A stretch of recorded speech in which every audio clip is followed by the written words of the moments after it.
Hey, I'm Spin Pixie and I'm your host today. So all of us have chaotic lives, chaotic households, and we have things that we need to be doing. So when we don't have time for magic, when we don't have time for going to our altars, then maybe it's time that we take a look at what an altar really can be. So today I'm going to teach you, or I'm going to talk to you, about how to infuse magic into your everyday lives. So the first thing that we need to do is redefine what our altar is. What the altar to me is, anyway, is it's a space where I go to create magic. And that does not have to be my little table with all of my witchy stuffs on it. It does not have to be that. To me, my altar is outside in nature, or it's outside my office building, or it's wherever I go. I am the elements. We carry the elements with us, and that's at our most basic point. If you absolutely feel like you have nothing, all of the elements are within you. So that's one way of looking at it. And then the next is if you have, let's say this. Let's say you have your household in the morning, your kids are squabbling, they're bickering, they don't stop. It takes but a moment to say, Joe and Patricia will get along by the end of the day or whatever. Shove that in your sugar bowl and, watch the magic happen. It's your intent. It's your petition, and it's your spell. Let's say you're having there's tensions in the family, kids didn't get what they want, whatever happening, tension between husband and wife, or partners or whatever, get a candle melt, one of those little candle melts that you can get at like Target or Walmart or whatever, and drop them into the warmer, and make sure when you're getting these melts that they're scents that reminds you of when your family is the closest. So at Christmas or Thanksgiving, or when you're camping or by the beach, whatever makes you feel like, whatever reminds you of when your family was together and close-knit and tight. And allow that smell to permeate the house. And as it's doing that, put an enchantment on it that everyone who experiences the scent of this tart warmer is immediately locked into my spell of home and hearth and positivity. And to me, I think that's one of the greatest things that you can do. It's easy. Not only that, but music is another mood booster, mood elevator, and tone setter. It takes but a moment to create some ambiance. If you guys are having a bad day and you could really use a pick-me-up, funny songs, silly songs, songs that you guys like to, make up your own words to, things like that. Put some music on, or maybe a good movie, a good family movie that you guys haven't all watched together in a long time.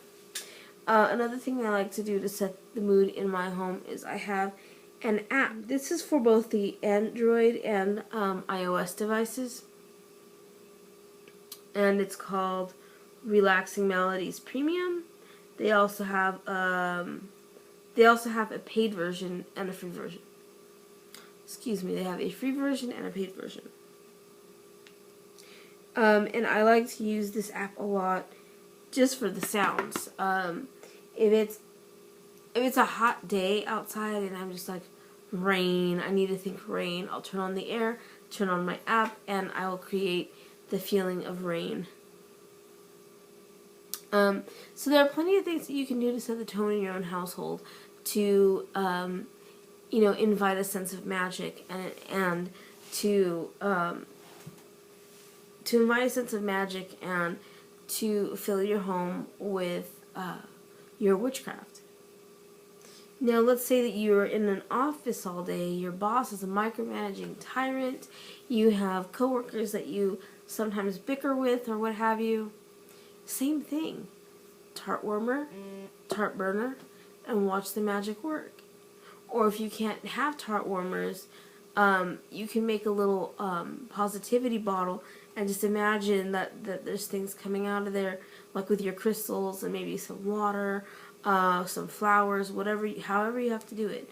You know, to allow that thing, that item, to just push out positivity to the office. Again, the music. If you can listen to music in your office, music is another good way of bringing people together. You know, there's plenty of different ways. If you're having just a bad day and you want to tear out your hair, go outside, put your feet in the grass if you can for a minute, and feel the earth beneath your feet. You know, hold on to that grass. You know, crouch down and grab onto that grass and just hold on and say, take this negativity, take this horrible energy and transform it like you do, and rejuvenate me and give me positive energy, you know, and just sit there and meditate like that for a minute. Ground yourself.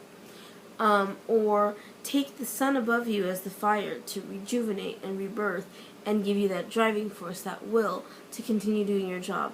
Take the air that you breathe and allow it to give you imagination and creativity to deal with your situation, to give you when to speak your mind and when to hold back a little bit.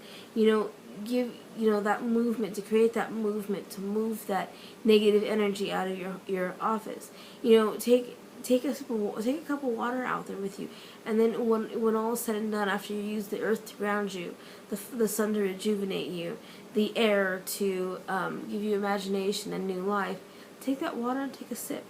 Calm your emotions and recharge your spirit, and then go back into doing your job, because everybody gets a lunch break, everybody gets at least one break, so you have the time to do it then.